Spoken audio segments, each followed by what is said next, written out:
아직도 구독 안 한 사람이 있다고요?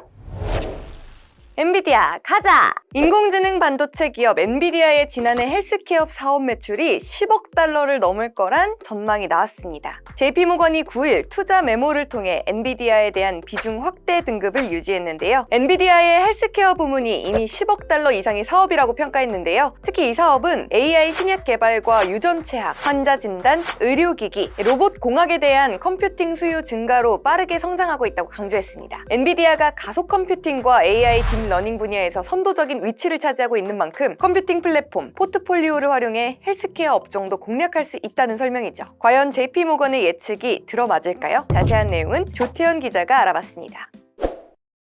이번에는 엔비디아와 관련한 소식입니다. 최근 들어서 뉴욕 증시에서 굉장히 강세를 이어가고 있죠. 기본적으로는 AI에 대한 기대감이 큰 것으로 볼 수가 있겠습니다. AI 칩셋 시장에서 워낙 절대적인 강자이다 보니까 그렇다고 볼 수가 있겠고요. 삼성전자의 어닝 쇼크 소식으로 어느 정도 타격을 받지 않겠냐 그런 전망도 있었지만 전혀 그런 기미가 보이진 않고 있습니다.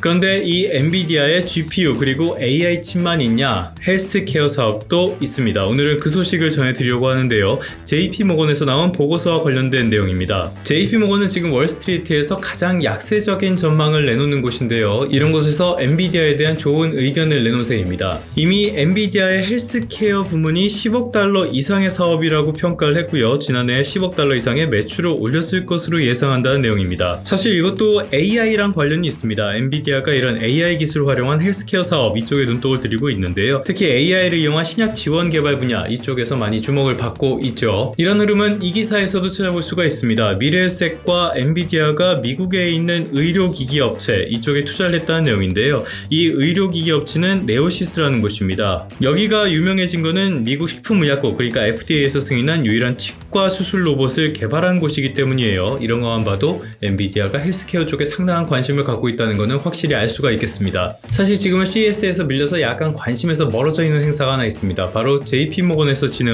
헬스케어 컨퍼런스인데요. 최근에 미국 샌프란시스코에서 개막을 했는데 공식적으로 초대받은 회사만 600여 곳이라고 합니다. 굉장히 많은 회사들이 이곳에서 관심을 받고 있다고 해요. 최근에 역시 이슈라면은 비만 치료제를 꼽을 수가 있겠는데요. 이걸 개발한 회사 노보노디스크가 굉장히 큰 관심을 받고 있고요. 다른 회사들도 비만 치료제 개발에 나서겠다 이런 뜻도 밝혔다고 합니다. 그런데 이곳에서도 AI가 상당한 이슈였다고 해요. 엔비디아가 신약 개발을 위한 AI 서비스 그리고 슈퍼컴퓨터를 공개하면서 그날 주가가 상당한 반응을 보이기도 했습니다. 기본적으로 이런 헬스케어는 굉장한 가능성, 잠재력을 가진 시장이라고 할 수가 있겠습니다. 헬스케어에 관심을 많이 갖는 것은 당연히 선진국 쪽이라고 할 수 있고요. 이런 선진국에서 최근에 나타나는 뚜렷한 흐름은 바로 고령화입니다. 당연히 헬스케어가 더더욱 커질 수밖에 없는 그런 흐름이라고 할 수가 있겠죠. 그런데 이런 관심과는 별개로 지난해는 헬스케어, 바이오 이쪽이 상당히 좋지 않은 한 해를 보냈습니다. 이거는 신영증권 리포트를 보면서 설명을 드리도록 할게요. 고금리 기조가 예상보다 더 강하게 그리고 더 오랫동안 지속이 되면서 제약과 바이오 쪽이 상당히 투자를 유치하기가 어려운 상황이 이어졌거든요.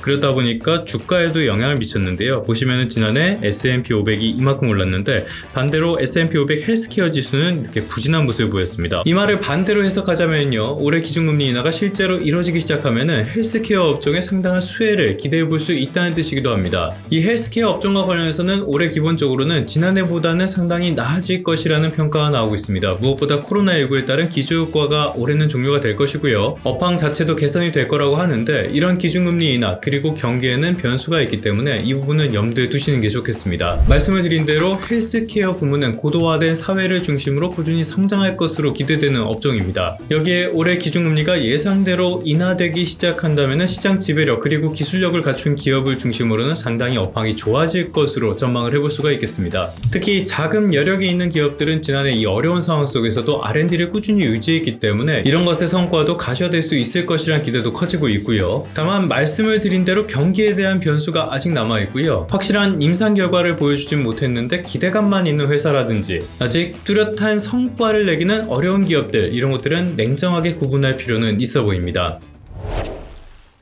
그러면 성공 투자하시고요. 다음 시간에 다시 뵙도록 하겠습니다.